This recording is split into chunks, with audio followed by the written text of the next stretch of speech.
Hello, today I'm going to talk about aggregate supply of the topic macroeconomics of IB Economics. So what is it? It is the total amount of goods and services that all industry in the economy will produce at every given price level. To be more simple, it's the sum of the supply curve of all the industry in the economy. In contrast to the theory of aggregate demand, we distinguish between the short run and the long run. Short run show the total planned output when prices in the economy can change, but the prices of the factor of production, for example wages, are held constant. Average wages can't be changed because of three reasons. First, union trade. Second, minimum wage. And third, unemployment benefit. Union trade is a group of employees which they have the power to prevent the firm from cutting down their wages.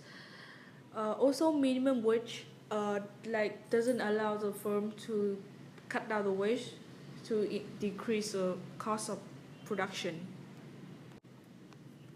Long run shows the total planned output when both prices and wages can be changed.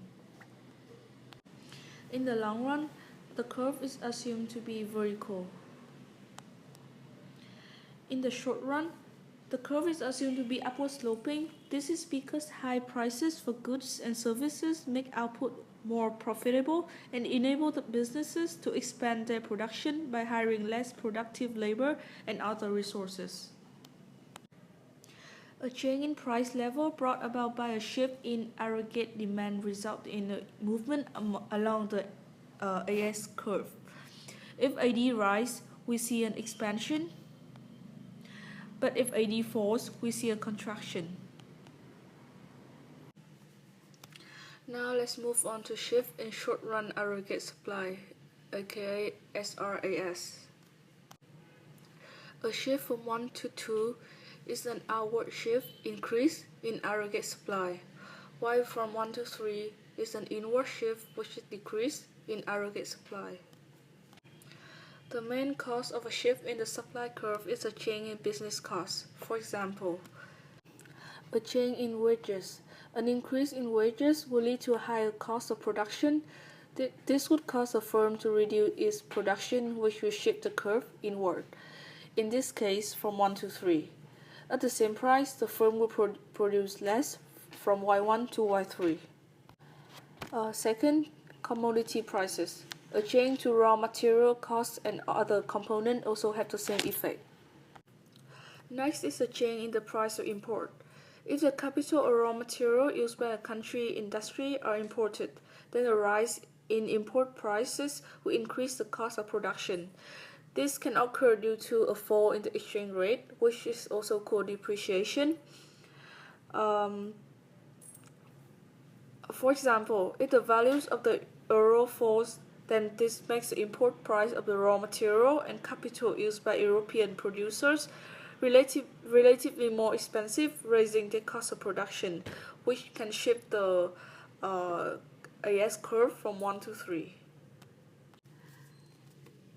Next is a change in government indirect taxes or subsidies. A decrease in indirect taxes would decrease the cost of production to firms and therefore result in a rise in the SRAS curve from 1 to 2. Also, since subsidies are a payment from government to firms, then an increase in government subsidies would reduce firm cost of production, resulting in an outward shift from 1 to 2. So at the same price level, they will produce more, which is from between Y1. Previously, they will produce at Y1, but now they produce at Y2. We will continue with shift in the long run AS, long run aggregate supply. Any change in the economy that alters the rate of growth of output shift LRAS.